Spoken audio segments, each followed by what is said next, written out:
Page 99, problem number 23 reads, graph the quadratic function g of x equals x squared plus 8x plus 11.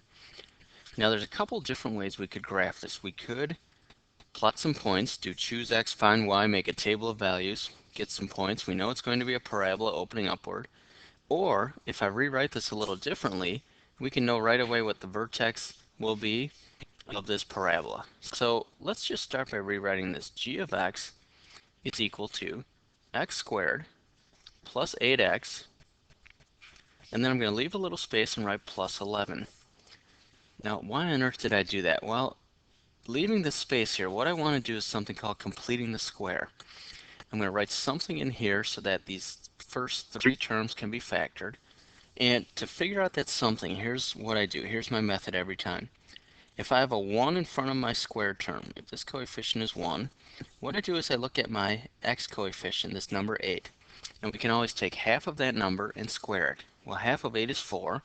4 squared is 16. And I'm going to put that right here in this spot. Well, you learned back in your Algebra 1 class that you can't just add 16 anywhere you want to an equation. You have to keep this equation balanced.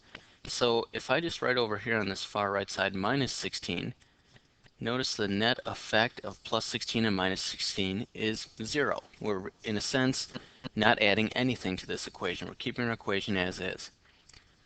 Now, why on earth did I do that? Well, now these first three terms can be factored. And if I factor those three, I'll get, well, let's just bring down g of x equals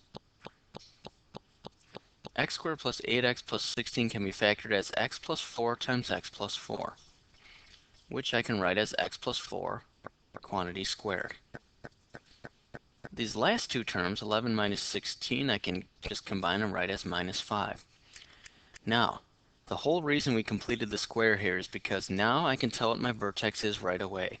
My vertex is defined by these two numbers right here.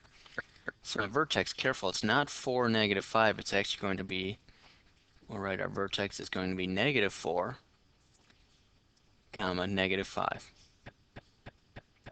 So let's graph that point. 4 left, 5 down.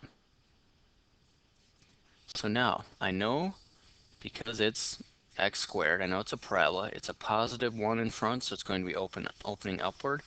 I can choose some other points to find exactly where that goes. I do know some other information.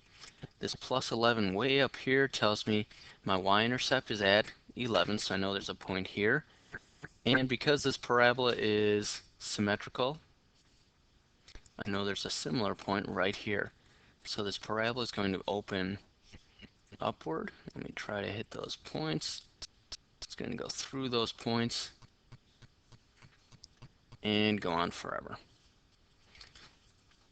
Now, I should probably verify this just by taking a look at a graph on a calculator. So I'm going to get out my graphing calculator. We'll press our y equals key, and let's just type in the original function. I like to use the original one because if we made a mistake along the way, by graphing the original equation, we would be able to see that. So there's my parabola opening upwards. Looks like my vertex is negative 4, negative 5. My y-intercept at 11. The graphs match up, so I'm pretty confident I did this correctly.